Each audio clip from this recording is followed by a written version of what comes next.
Good morning students. Self study में मैं रवि कुमार प्रजापति आज आपके लिए लेकर आया हूँ क्लास 11th अकाउंटेंसी का वीडियो। आज इस वीडियो में हम पढ़ेंगे चैप्टर जर्नल और आज का जो हमारा टॉपिक है वो है special entry related to goods.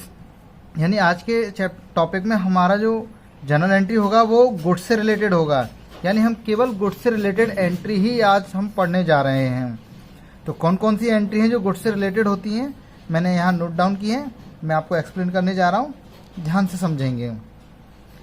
पहली एंट्री है goods withdrew for personal use. अगर जो बिजनेस का ओनर है, सोल प्रोप्राइटरशिप है या जो भी बिजनेस का ओनर है, अगर वो गुड्स को अपने पर्सनल यूज में विड्रॉ करता है तो ये पर्सनल यूज को हम ड्राइंग कहते हैं, ये सभी जानते हैं, आपको बताया भी गया है। तो यहाँ जो एंट्री होगी वो क्या होगी, drawing account debit to purchase. Goods को हम कभी भी गुड्स नहीं लिखते हैं, इसलिए हम यहाँ यूज करेंगे परचेज वर्ड्स का, क्योंकि हमने जो गुड्स खरीदा है, हमने जो गुड्स परचेज किया है, हम उसी गुड्स में से ये गुड्स निकालने जा रहे हैं। तो हम इसे सेल तो नहीं कह सकते क्योंकि हमें पैसा नहीं मिल रहा है। तो हमारा जो परचेज है, अगर सपोज करो हमने 10,000 रुपये का गुड्स परचेज किया, इसमें से हमने 2,000 का गुड्स अपने लिए यूज कर लिया, तो अभी हमारे पास परचेज कितने का बचा हुआ है, 8,000 रुपये का। तो इसलिए हम यहाँ परचेज वर्ड का यूज करते हैं, ना कि सेल का या गुड्स का। गुड्स का तो हम यूज करते ही नहीं है परचेज और सेल करते समय। लेकिन कुछ बच्चे पूछते हैं सर यहाँ परचेज वर्ड का यूज क्यों किया जाता है, तो उसका रीज़न ये है कि इसे हम सेल नहीं कह सकते।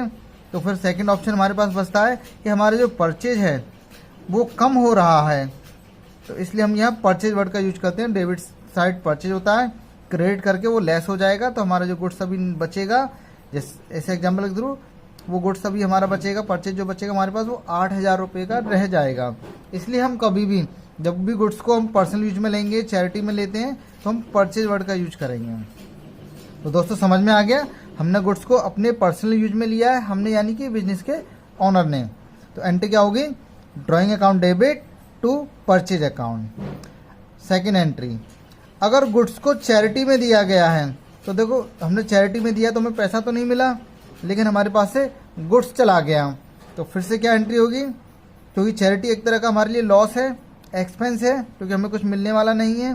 तो चैरिटी अकाउंट डेबिट, यहाँ भी हम फिर से लिखेंगे टू परचेज, क्योंकि हमारा गुड्स जो है वो कम हो रहा है, हमारी जो परचेज है वो कम हो रही है। क्लियर है बच्चों। तीसरी एंट्री, अगर गुड्स को डिस्ट्रीब्यूट किया गया फ्री सैंपल के रूप में। फ्री सैंपल हम कब बांटते हैं, अपने बिजनेस का एडवर्टाइज करने के लिए। तो यहाँ एंट्री होगी advertisement expenses account debit to purchase. फिर से यहाँ हमें परचेज वर्ड का यूज करना है, यानी जब भी हमारे पास से गुड्स जा रहा है तो हमें गुड्स यूज करना है परचेज, और एडवर्टाइजमेंट ये एक्सपेंसेस हमारे लिए, तो इसलिए इसको डेबिट किया गया।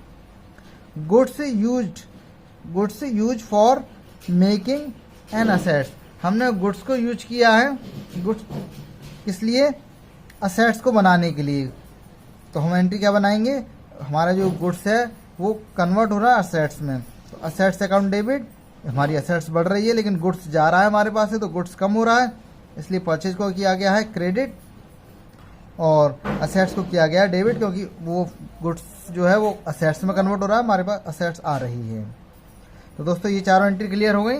नेक्स्ट एंट्री देखते हैं, अगर गुड्स डिस्ट्रॉय हो गया या गुड्स का लॉस हुआ है, हमें किस लिए, आग के द्वारा गुड्स का लॉस हुआ या चोरी हो गया हमारा गुड्स, यानी loss by goods loss of goods by fire और थेफ्ट। गुड्स का लॉस हुआ हमें किस वजह से, आग की वजह से या फायर।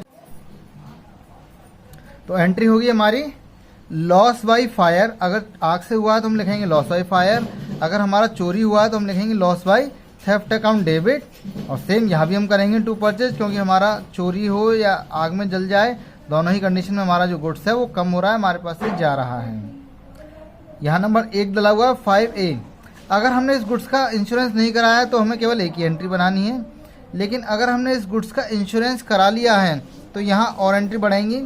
नेक्स्ट एंट्री होगी हमारी if goods are insured, if goods are insured, तो हमारी जो एंट्री होगी वो क्या होगी, insurance company insurance company account debit to loss by fire.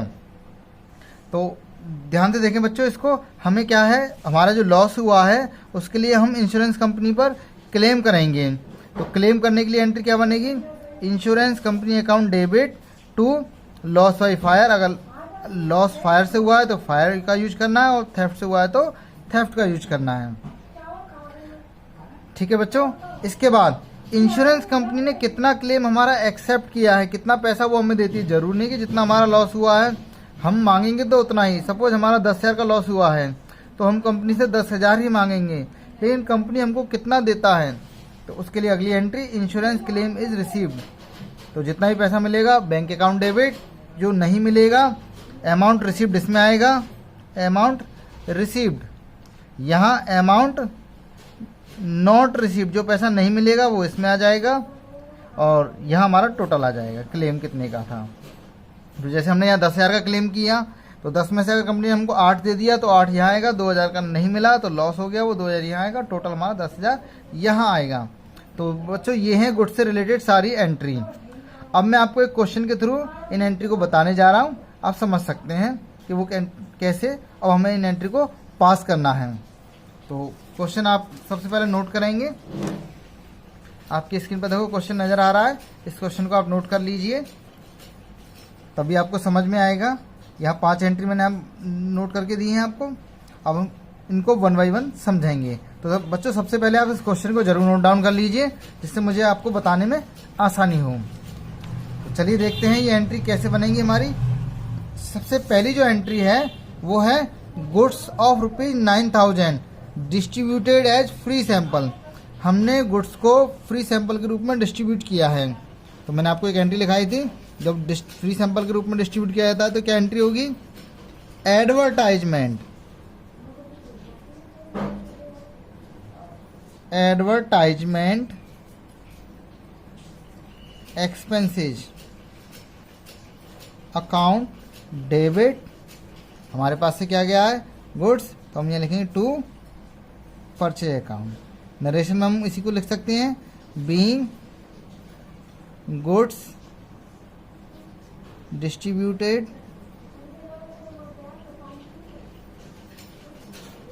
As free sample.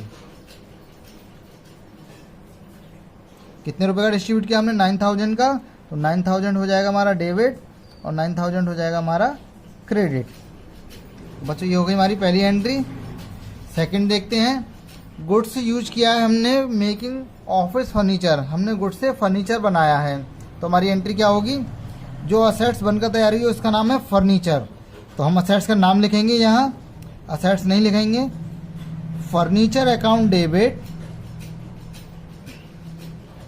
To purchase. Goods गया है हमारे पास से, गुड्स कम हो रहा है, तो यहाँ से हम लिखेंगे purchase account, being goods use for making furniture, making furniture. Amount है हमारा 5,000, तो हम यहाँ 5,000 यूज करेंगे, नोट डाउन करेंगे। नेक्स्ट थर्ड एंट्री हम समझेंगे। थर्ड में है गुड्स डैमेज हुआ है फायर से, 10,000 रुपये का हमारा गुड्स डैमेज हो गया है और इंश्योरेंस कंपनी ने एक्सेप्ट किया है और हमको दिया है केवल 80% क्लेम। हमने जितना भी क्लेम कंपनी को किया उसका केवल 80% हमको रिसीव हुआ है। तो मैंने आपको बताया था अगर इंश्योरेंस हो रहा है तो हमें 3 एंट्री करनी होंगी। फर्स्ट एंट्री, पहली एंट्री होगी हमारा गुड्स का लॉस हुआ है, तो loss by fire account debit to purchase. तो गुड्स कम हो रहा है, नरेशन में हम इसको लिख देंगे, चलिए मैं लिख देता हूँ, being goods destroyed by fire. कितने रुपए का गुड्स डिस्ट्रॉय हुआ हमारा, 10,000 रुपये का हमारा जो स्टॉक है वो जल गया है। तो अब हमारी नेक्स्ट एंट्री क्या होगी, अब हम इंश्योरेंस कंपनी से पैसा मांगेंगे, क्लेम करेंगे। तो उसकी एंट्री क्या बनाएंगे हम, इंश्योरेंस कंपनी का अगर हमारे पास नाम है तो हम नाम यूज करेंगे, नहीं है तो हम इंश्योरेंस कंपनी लिखेंगे। Insurance company account debit to loss by fire account being claim on insurance company. हमने इंश्योरेंस कंपनी पर क्लेम किया है, कितने रुपए का, कोई वैल्यू नहीं दी गई है, तो हम यही एज्यूम करेंगे कि 10,000 का लॉस हुआ तो हम कंपनी से 10,000 रुपये ही मांगेंगे। ठीक है बच्चों, अब 2 एंट्री हो गई, तीसरी एंट्री हमें करनी होगी सी। तीसरी एंट्री क्या होगी, अब इंश्योरेंस कंपनी हमको कितना पैसा दे रही है, तो 80% एक्सेप्ट किया गया है, तो एंट्री होगी। क्योंकि इंश्योरेंस कंपनी मोस्टली चेक ही देती है तो आप बैंक का यूज कर सकते हैं, वैसे कैश नहीं दिया तो आप कैश का भी यूज कर सकते हैं। Bank account debit profit and loss account debit to insurance company. तो हमने इंश्योरेंस कंपनी से कितना अमाउंट मांगा था, 10,000। इंश्योरेंस कंपनी हमको एक्सेप्ट किया है केवल इसमें से 80%। अगर हम 10,000 का 80% कैलकुलेट करें तो ये आएगा हमारा 8,000। तो हमें टोटल लॉस कितने का हुआ, 10 में से हमें 8,000 रुपये मिल गए हैं, तो हमारा जो लॉस है वो है 2,000। ठीक है बच्चों, तो क्लियर हो गया। यहाँ हमें 3 एंट्री बनानी होंगी, जब भी हमारा जो स्टॉक है अगर उसका इंश्योरेंस हो रहा है तो हमें यहाँ 3 एंट्री बनाना कंपलसरी है। आगे चलते हैं नेक्स्ट एंट्री की तरफ। नेक्स्ट एंट्री है गुड्स गिवन इन चैरिटी। हमने गुड्स को चैरिटी में दिया, यानी दान में दिया, तो दान हमारे लिए लॉस होता है क्योंकि उसके बदले में हमें कुछ मिलता नहीं है, तो एक्सपेंसेस डेबिट होते हैं। चैरिटी अकाउंट डेबिटेड टू क्या गया हमारे पास से, परचेज गया, हमारा स्टॉक गया कितने रुपए का, 2,000 का। तो इसको नरेशन लिखेंगे, being goods given in charity. Next last point हम समझ लेते हैं, goods withdrew for personal use. हमने गुड्स को अपने काम में ले लिया है, पर्सनल यूज में ले लिया है ऑनर ने, तो पर्सनल यूज को हम ड्राइंग कहते हैं। तो यहाँ एंट्री क्या होगी, ड्राइंग डेबिट होता है, लॉस है हमारा, एक्सपेंसेज है, ड्राइंग अकाउंट डेबिट, और गुड्स गया हमारे पास है तो टू परचेज कितने रुपए का, 2,500। नरेशन लिखेंगे, being goods withdrew for personal use. तो दोस्तों ये है सारी एंट्री गुड्स से रिलेटेड। तो बच्चों मुझे पूरी उम्मीद है आपको सब कुछ समझ में आ गया होगा, सारी एंट्री समझ में आ गई होंगी कि आज के बाद हमें गुड्स से रिलेटेड अगर कोई भी एंट्री दी गई है तो उसे किस तरीके से बनाना है। बड़ा ही आसान काम है, हमारे पास से गुड्स जा रहा है तो हमने सभी जगह अगर हम सारी एंट्रियों पर फोकस करें तो देखो हमें सभी जगह क्रेडिट किया है, purchase purchase purchase purchase and purchase, और डेबिट में हमने क्या लिखा है, हमने इस गुड्स को किस पर्पज से दिया है वो पर्पज हमने डेबिट किया है। जैसे हमने एडवर्टाइजमेंट के लिए दिया था तो एडवर्टाइजमेंट डेबिट, हमने असेट्स बनाई, फर्नीचर बनाया तो फर्नीचर डेबिट, लॉस हुआ तो लॉस डेबिट, चैरिटी को दिया तो चैरिटी डेबिट, और पर्सनल यूज में लिया तो ड्राइंग डेबिट।